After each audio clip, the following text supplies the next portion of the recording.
की, राधा कृष्ण भगवान की।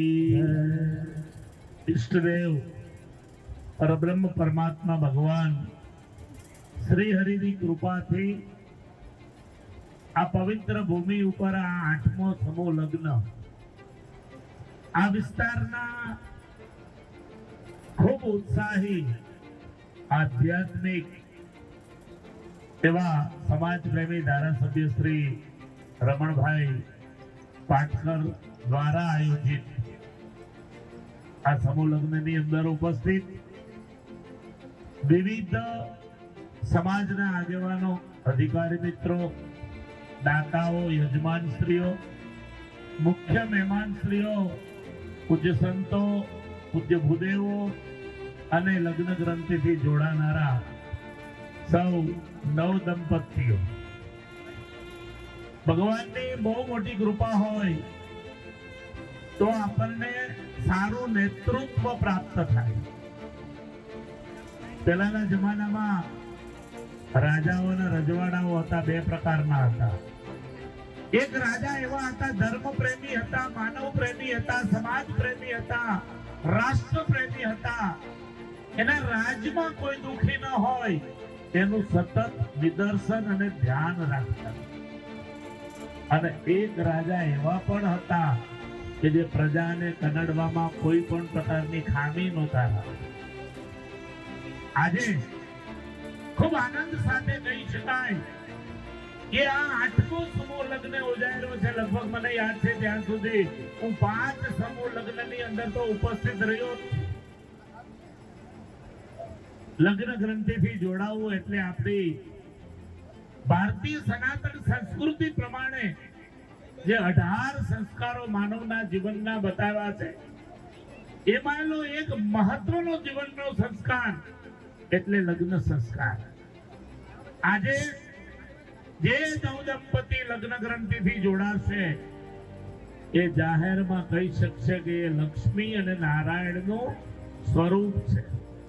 એ કહી શકશે રાધા કે કૃષ્ણનું સ્વરૂપ છે. કહી શકે કે સીતા અને રામનું સ્વરૂપ છે. પણ એ લગ્ન ગ્રંથિથી જોડાયા પછી લક્ષ્મી નારાયણ, સીતારામ કે રાધા કૃષ્ણ બનવાની જીવનની અંદર ઉત્કંઠા હોવી જોઈએ. જીવન પવિત્ર હોવું જોઈએ, જીવન સદાચારી હોવું જોઈએ, જીવન સમાજ પ્રેમી હોવું જોઈએ, જીવન રાષ્ટ્રને ઉત્કર્ષ કરનારું એટલે કે રાષ્ટ્ર પ્રેમી હોવું જોઈએ, જીવન નિર્વ્યસની હોવું જોઈએ.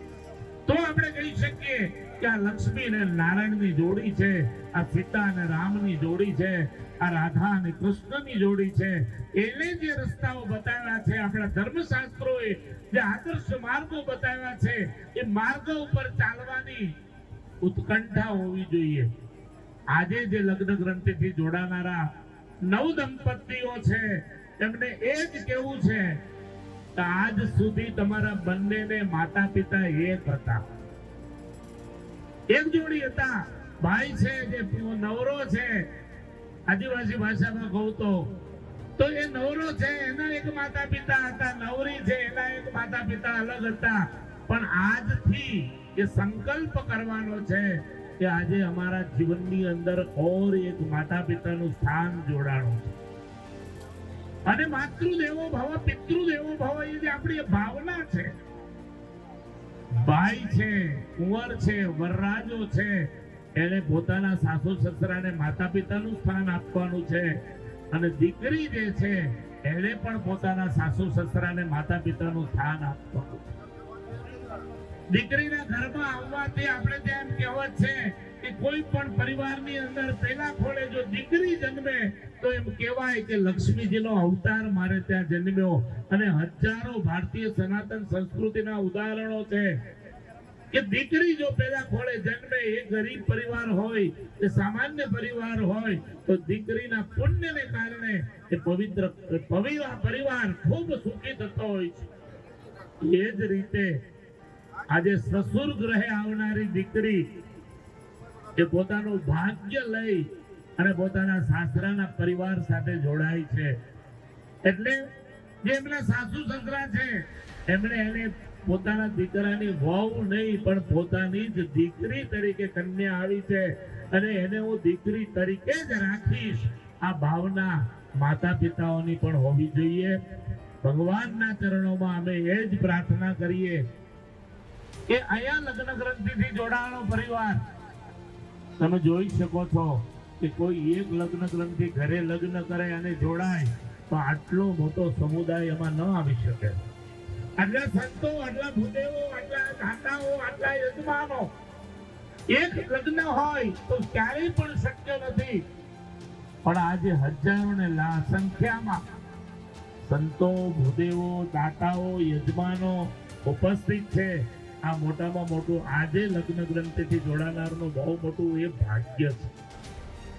જેનામાં જેવી ચિંતા કરી છે રમણભાઈ, એમના આયોજન સમિતિએ એમને 7-8 સાડીઓ, વસ્ત્રો આપવા, ગળાનું ઘરેણું હોય, પગના ઝાંઝરો હોય, લાભ કાંગળીની વીંટી હોય, આવી નાનામાં નાની ચિંતા કરી છે. જે માતા પિતા ચિંતા કરે પોતાના દીકરા દીકરીના લગ્નમાં, એ ચિંતા જ રમણભાઈ અને એમની કમિટીએ કરી છે. હું ખૂબ ખૂબ અભિનંદન આપું છું એમને કે ભગવાન શ્રી હરિ એમનું જીવન ખૂબ પવિત્ર તો છે જ, પણ સ્વાસ્થ્યપૂર્ણ અને લાંબુ જીવન જીવે આવા અનેક મેળાવડાઓ એમના દ્વારા થતા રહે એવી શક્તિ ભગવાન એમને આપે એવી હું આજના પવિત્ર દિવસે ભગવાન શ્રી હરિના ચરણોમાં પ્રાર્થના કરું છું. શ્રી કૃષ્ણ કુશલમ કરોતુ ભવતામ દાતા પ્રજાનામ સુખમ નિર્વિઘ્નમ ગણનાયકમ પ્રતિદિનમ ભાનુ પ્રતાપોદયમ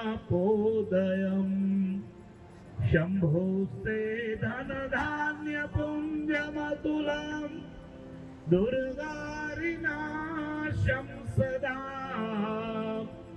गंगाते खलु पापहा प्रतिदिनं लक्ष्मी सदा तिष्ठतु लक्ष्मी सदा तिष्ठतु.